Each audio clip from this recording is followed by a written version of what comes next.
We've arrived within the Sasquatch Provincial Park, and the road's kind of gravelly.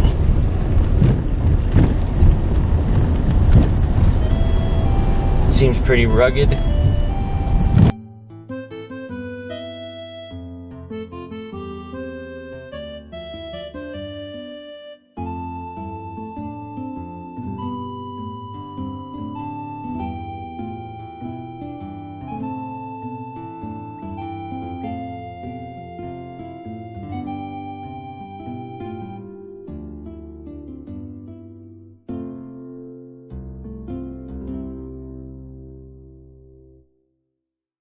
Yeah, so in 1968, the park of Green Point was renamed Sasquatch. The park locally in 1968 was significant because the park was being added on to. And they actually got Hick Lake and this current campsite, Deer Lake. They were bought in the year 1968, so the park really doubled, maybe over doubled in size in that year. But the thing that also is significant is towards Harrison Hot Springs, you had a lot of the classic Bigfoot researchers starting to write on the subject, starting to investigate claims, dig up sightings, and of course, depending on who they decided to talk to, some of these things would end up in the local newspapers. So you had people in the area like John Green bringing forth information about Sasquatch. So Sasquatch became a poignant figure in 1968, but even more so a year before in 1967. So 1968 would have been the point where the ball would have been rolling, because in 1958, 10 years before, just 1 year before this park was founded, Jerry Crew found his tracks in Northern California in and around Bluff Creek. And then in 1967, 1 year before the park was renamed Sasquatch, you had, of course, the Patterson-Gimlin film. And this was late 1967. So whenever they decided to change the name in 1968, I mean, it could have been a total of 6 months afterward. So more than likely less than a year after the Patterson-Gimlin film, this place changes its name to Sasquatch Provincial Park. And what that did was, you see the town kind of embrace Bigfoot in its community. The park here is starting to embrace the idea of Bigfoot.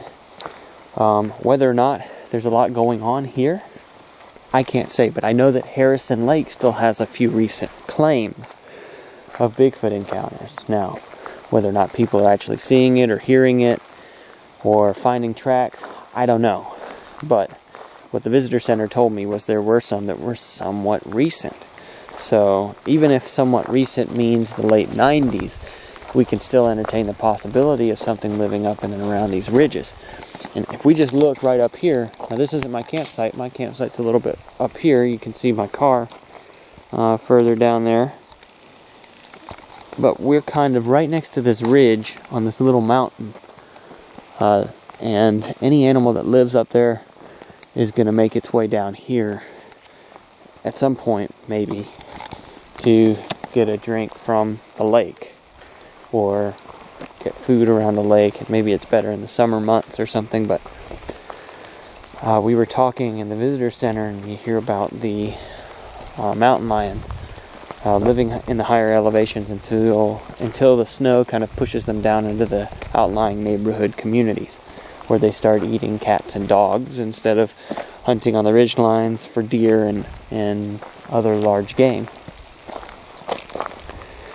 But, in theory, we can think that maybe Bigfoot would do the same. Maybe as the temperatures are starting to get ickier up there, maybe as the precipitation is starting to give it some woeful experience, maybe they would venture down into the valleys and risk being seen by the community. Now, we are on the quiet side of the lake, so we might have a better chance of observing some type of behavior. I got a couple of people out here in RVs. I don't want to disturb them too much with a bunch of Bigfoot vocalizations. But what I would be willing to do is try some wood knocks out here. When they're all tucked inside their RVs, they won't even hear the sound of the knocks. And I'm going to do that a couple of times tonight probably. Maybe venture up one of these trails that goes around the area and do a little night hike. Maybe do a little day hike today. And we'll figure something out. So you can kind of see how Harrison Hot Springs is just kind of like in the lake. Harrison Lake is just kind of surrounded with mountains. So there's a big mountain up here. Mountain. Any one of these mountains is considered relatively wild and undeveloped. So, I mean, take your pick. Where do you think Bigfoot would come from? Any one of these mountains could be the home of a Sasquatch. Here's how things have developed. Within the hour that I've been here, first of all, I almost burned some beanie weenies that I was cooking on a stove, but I had a really good conversation with these guys, these fishermen that are headed out of the area today. There's two guys, and I started talking to one guy. He was throwing some stuff away. We were both throwing away trash at the same time. And I started talking to this guy and explaining what I was doing and kind of what my interests are, and mentioned Sasquatch and part of the reason why I'm here. And first of all, he was like, okay, well, you're in a hot spot for it right now. And we were talking a little bit about it, talking about the park and how it's not a bad place to fish and all that. And then he started talking about going back west a little bit, maybe within a 20-30 minute drive of here. You'll get to a fish hatchery, the Chehalis Fish Hatchery, the Chehalis Fish Hatchery. And so they release salmon into the streams here. And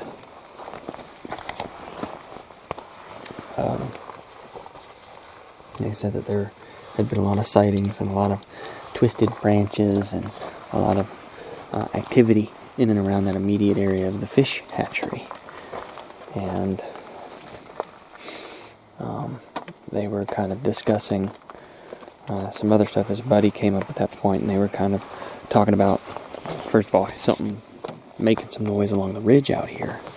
So somewhere out here, and they were kind of joking that maybe it was Bigfoot sliding down the mountain or whatnot, but they were kind of in the back of their mind. You could tell they were serious that, hey, there was a lot of noise, a lot of commotion going down the ridge.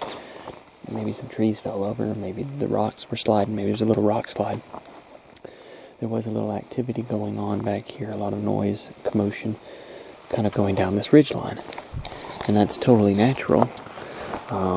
It could have a typical explanation like that. They have rock slides a lot in this area, and this is some big trees, and at any point they can fall. So sure, a natural explanation, but kind of in the back of their heads, they were at least considering that even if it was just a joke, that it might have been something else, given the fact that they are in Sasquatch Park. Beyond that, though, they also started talking about how they were with a friend, and he was going back to get some mining equipment or something that maybe he left behind at one point, and I don't know really the context of the story. It kind of snuck up on me, but they were just kind of casually mentioning that they were in the woods waiting on a friend to retrieve some items, and then they were just staring at something, and they looked at each other and looked back at the item, and then they realized that they were looking at a Bigfoot, and then he said that it was just staring there, kind of staring at them in the woods. And it was standing by a tree, and it wasn't really doing much of anything. But he said that it stood 9 feet tall. And he didn't go into details, and I didn't really break out a full interview. But either one of two things are happening right now. I feel like these guys are giving me accurate information about alleged Bigfoot activity happening in and around this fish hatchery in Chehalis Lake, which is upstream. Or I don't know if it's upstream or downstream, but it's north of the hatchery. And they said that a lot of activity was kind of going on the other side. And the reason, this guy was kind of joking a little bit. So I don't know if I can take the sighting seriously. But the other guy, prior to him, he was saying a lot of the same stuff, and he was dead serious about it. And so he kind of was more or less agreeing with what his buddy was saying, and sure, there were some smiles there as they were telling a story, but I mean, it doesn't necessarily mean that somebody was telling a false story, just a reaction and the little comments that you make in a little anecdotal story. Sometimes among friends you're expected to have a few grins and stuff like that, but so I can't really tell you if this guy was pulling my leg when he was talking about his encounter, or if he was being serious. But he didn't want to be scrutinized. That's why he was telling, he was saying if you start talking in the community, people are just thinking you're smoking weed or drunk off your ass. So the fact that this guy was, he made a few comments, he said a few things. I'm not a specialist in psychology, and I'm not a human lie detector, so I can't tell you one thing over the other, but what I can say is I've got another location that's off the beaten path, and I feel like there's a couple of people who corroborate that there was something going on here, and it makes sense. A fish hatchery is going to have a lot of fish, and up here there's a symmetry with Bigfoot and salmon. It's like I know it's silly, but this hat that I got, it's got Bigfoot holding a salmon. And a lot of the tribal stories go back and they mention that something was robbing their smokehouses and going and eating the salmon or trout or char that they get from the waters. And I think that's where I need to be, I need to be at a fish hatchery. I need to be by water where there are fish. And I think this lake, which is stocked full of various trout and different types of great eating fish, I think that's why Harrison Lake is noteworthy. And I think that these other streams in and around the area and these other smaller lakes tucked up in the mountains, they're significant. Park attendant just came out, and so she revealed a couple of locations here. There's a trail. If I come back out on the road within the state park, the provincial park, and I keep driving, there's this area where they would turn, and then the road dead ends after this campsite. She said there is access to a nature trail up there, where the road dead ends. And most people park there, and they start hiking along this ridge. Well, out here, there is, along that trail, she had seen a photo of somebody who had hiked along the trail and had seen a footprint, took a photo of it. And she says, well, if it's legitimate, then somebody had found a footprint right here within the park.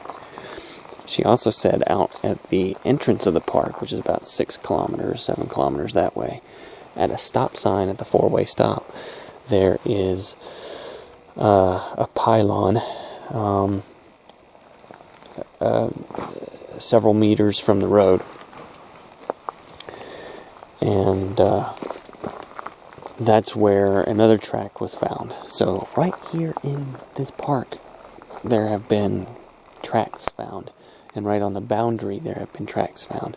And that road, that Forest Service road that we were talking about, that I was thinking about exploring,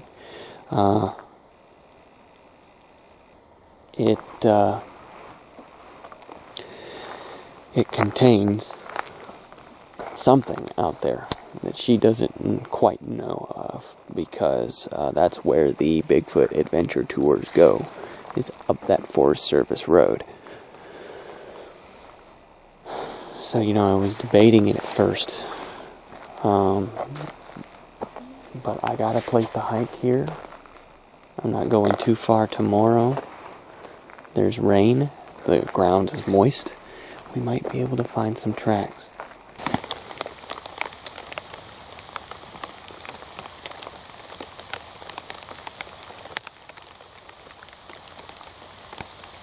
So we're going into the woods where allegedly a track was found, and we're going here with a couple of field recorders and my camera, tripod, backup battery, and also coming in with a stick for wood knocking. And this is going to be kind of like a hike in, hike out type thing, similar to what we did at Ape Canyon in Washington. So that's the goal, except for Ape Canyon was somewhere around 11 miles round trip. And I'm thinking this will be around 5. So kind of an in and out type thing, but we might take longer than expected if things start to happen. So right along this ridge where this guy found this track, this is also where those guys heard all that commotion last night.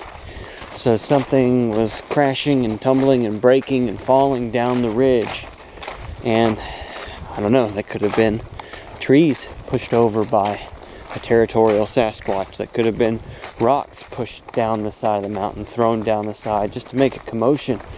In a lot of ways it could be something that we can explain easily, but who knows, like we just we weren't there to experience it ourselves, but there could be something right here outside of Harrison Hot Springs, outside the Canadian Bigfoot hotbed, like things are starting to shape together. The more I'm here, the more it makes sense. This is like everything that we had witnessed in Washington State, plus Hot Springs. This is a treasure trove for Bigfoot activity, and provided there are wild little pockets that aren't overdeveloped by humans to scare away any type of native wildlife, then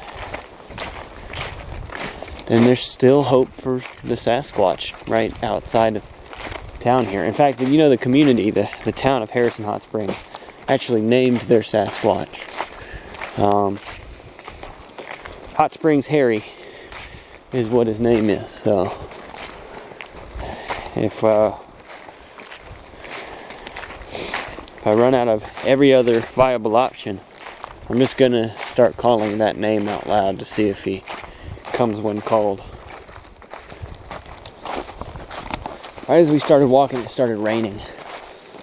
We've been getting a kind of like intermixed kind of little light rain here and there. It'll just kind of sputter a little bit. As long as it doesn't get any harder, we'll be okay. But I don't know. I'm really counting on this not persisting, because I'd like to experience this trail. I'd like to get out to where Bigfoot has been seen, or evidence of it has been seen.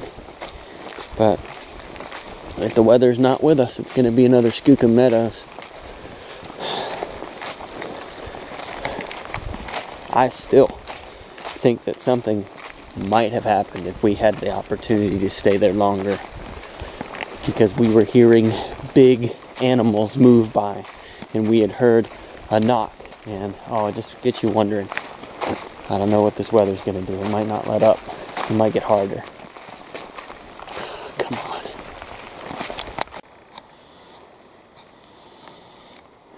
So from a distance, some of these dark colored stumps are looking like Bigfoot, That's just the trick of the mind, But we'll get to a certain point, and I'll pull out the recorder, start doing some knocks, I just want to make sure that we kind of walk past the campground and we're a little off in a ways. There was another car that went through, but they were leaving as I was getting on the trail. As far as I know, there's only one camper here. But I'm going to walk a little bit further out here. I'm going to wait. I'm actually going to listen for some knocks for a little while. And then if I don't hear anything, then I'll be the one to start a conversation. And hopefully something will be in the area to continue that conversation.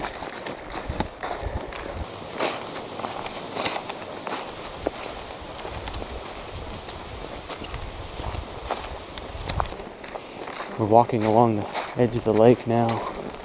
This is an excellent viewpoint for the lake, for much of the beach.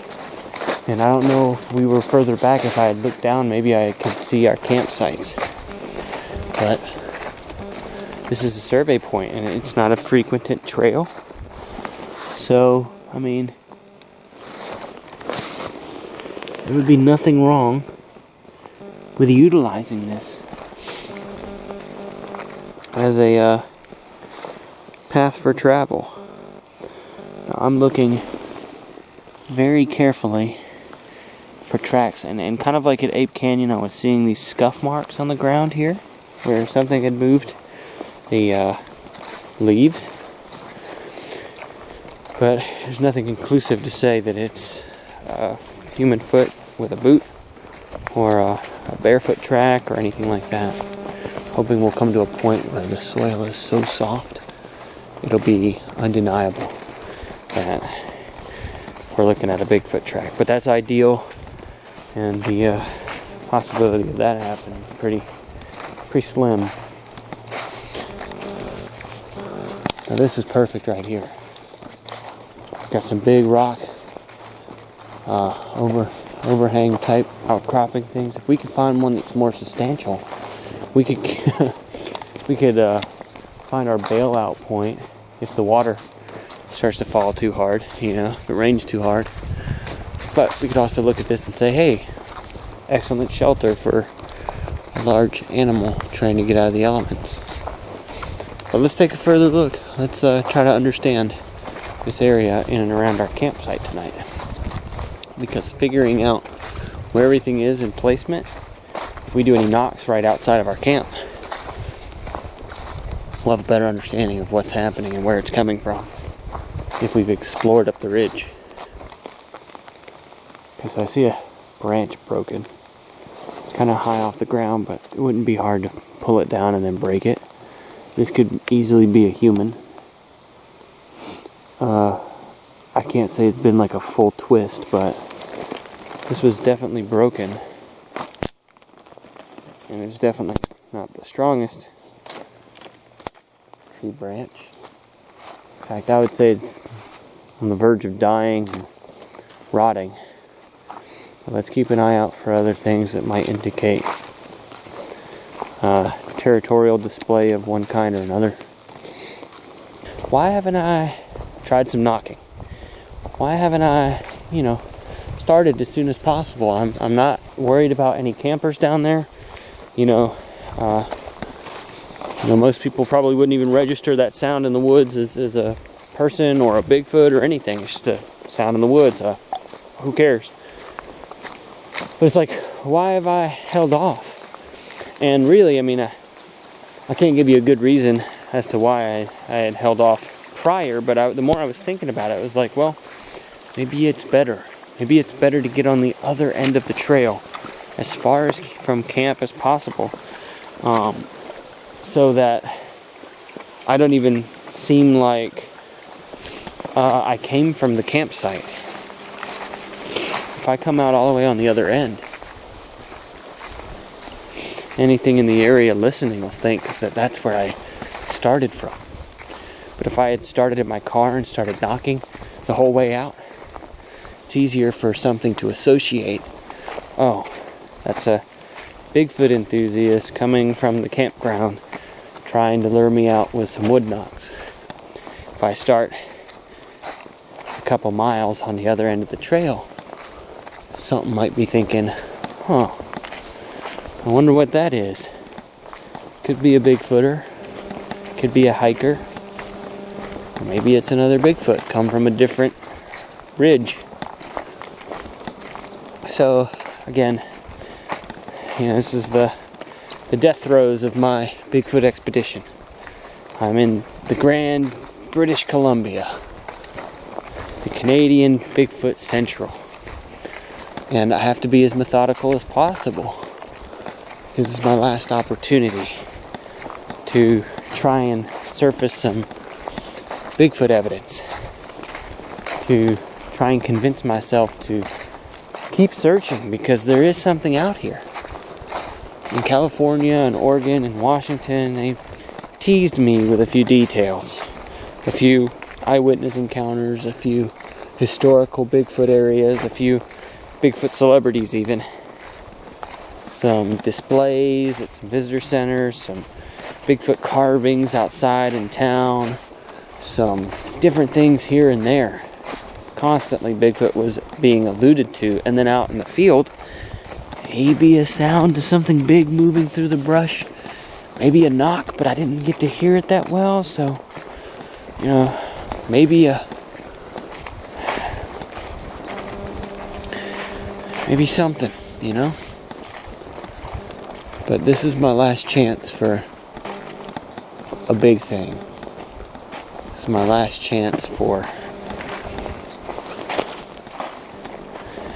finding something more solidified, or even just adding to the mystery that I've encountered so far. So yeah, I hope to hear wood knocks. I hope to have something thrown at me. I hope to hear vocalizations or a ruckus tearing down the side of the mountain, throwing rocks and sticks. That's what I'm hoping for.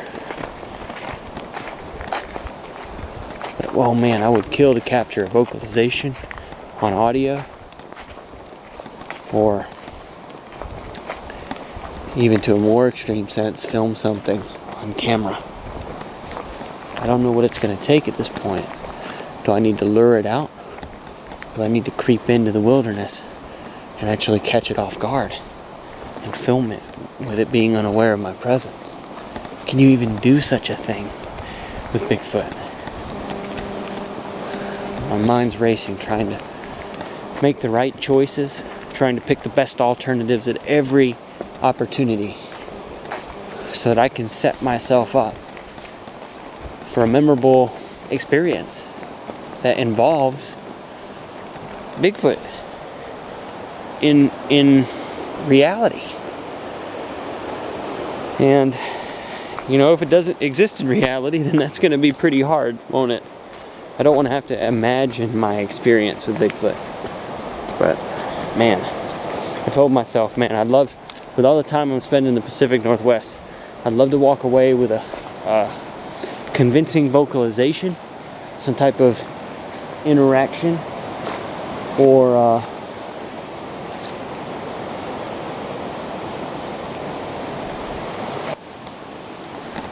something that's undeniable, something like a footprint.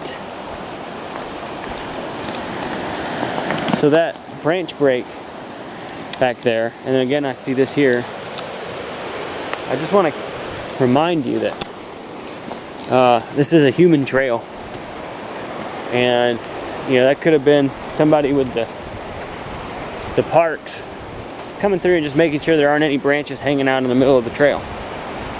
So that could be to somebody's benefit. Could be just a human clearing the trail for walking. Okay, so again, this could be human done. It's a little high up. See, this branch has been broken. Now somebody could have pulled it down and then broke it like that. But that's about 8 feet off the ground. It's only about that thick. But that's what I keep seeing, is all these breaks are 7, 8 feet tall. And for a human, you have to reach it and pull it down and break it, or do something else. Now here's a little side trail. I don't know where that goes. These might be water access points, somebody trying to get to a different shore or something like that. I don't know. I can see that the mountain goes further up here, so you go up on this shelf and then the mountain goes even further after that. I'm tempted to walk up there and see what's there, see if I can't come up to a viewpoint or find an animal trail or something out that way. But we'll keep walking here for now.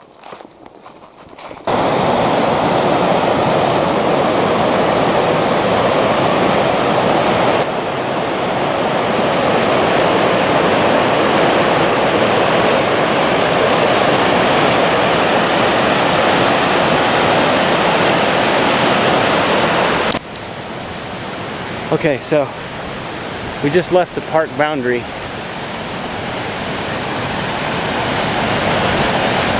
But the trail goes on. And you know what? We're looking at a couple things here. See, the trail goes on this way, but it also goes across here.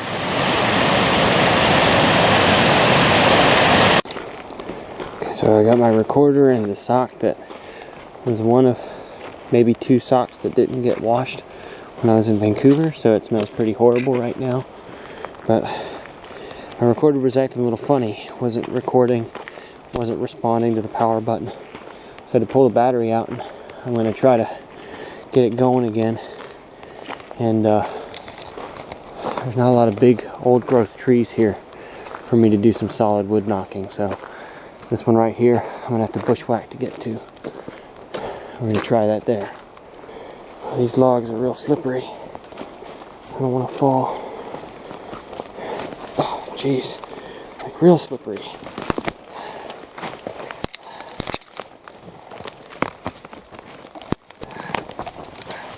My feet keep sinking under the foliage and moss and finding holes that are anywhere from 4 inches to 2 feet deep. Okay, let's try some wood knocks here. Okay, so I couldn't figure out what was wrong with the other recorder, so I'm getting out the other one now to get it going. No promises though. Okay, it looks like I've got good battery and some recording on here. Okay. So we started recording. We are outside of Harrison Hot Springs in British Columbia, and we're going to do some wood knocks and see what happens. We are actually just outside the boundary of Sasquatch Provincial Park, where there have been tracks and other signs observed that indicate Bigfoot is in the area right here.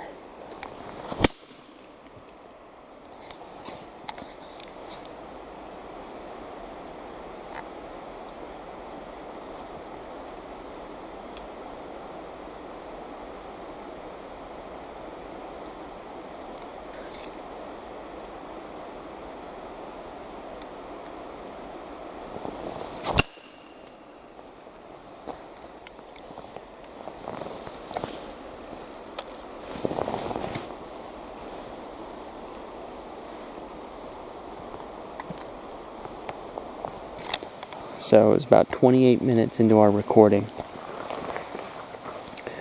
I was talking about hoaxers in the area, or potential hoaxers, and talking about a particular response from one, in which case he felt like he was surrounded and he was afraid that they were closing in on him.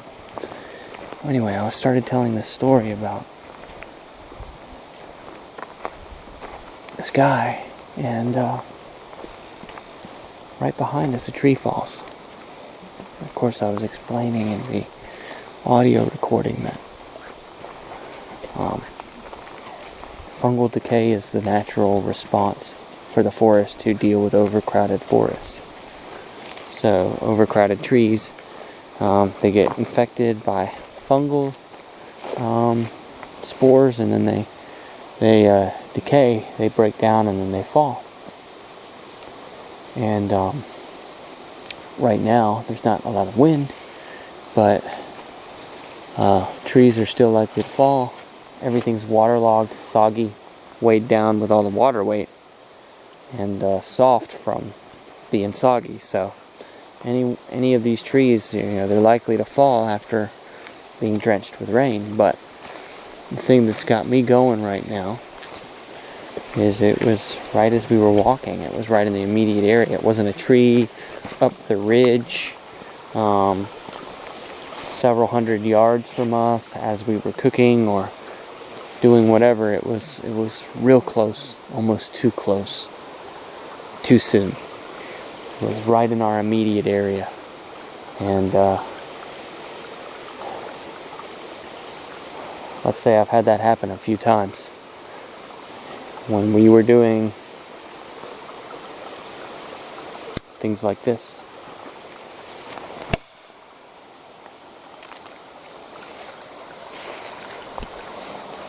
Woo!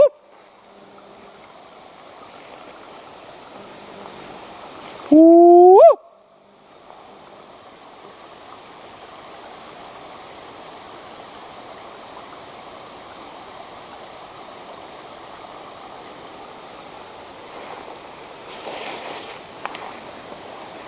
I'm gonna turn my back.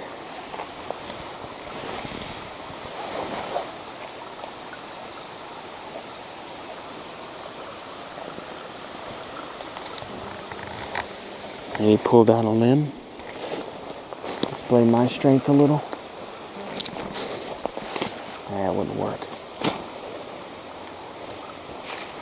I gotta find something to push down.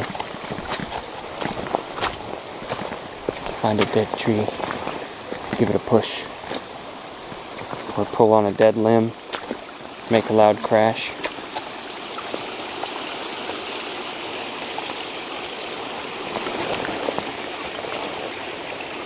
Or throw a large rock.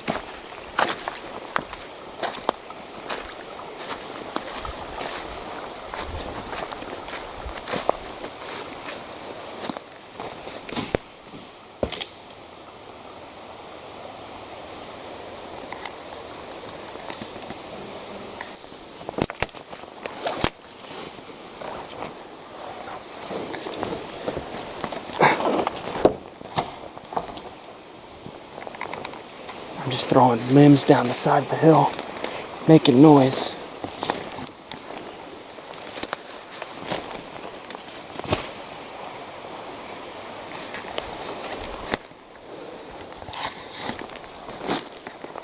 Making lots of noise.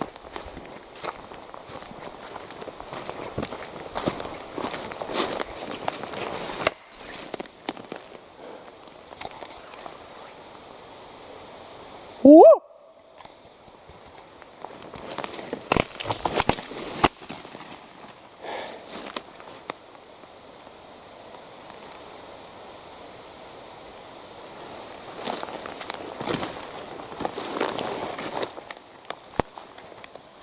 If anything's out there,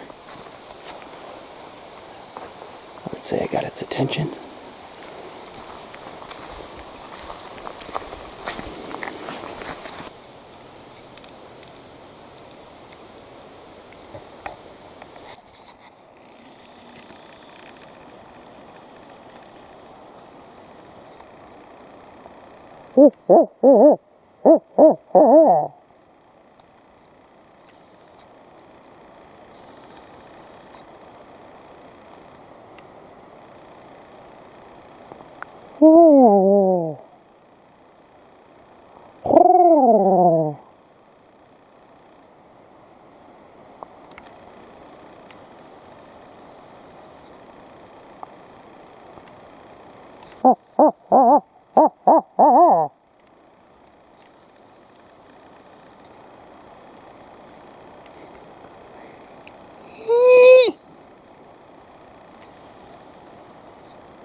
What are you doing?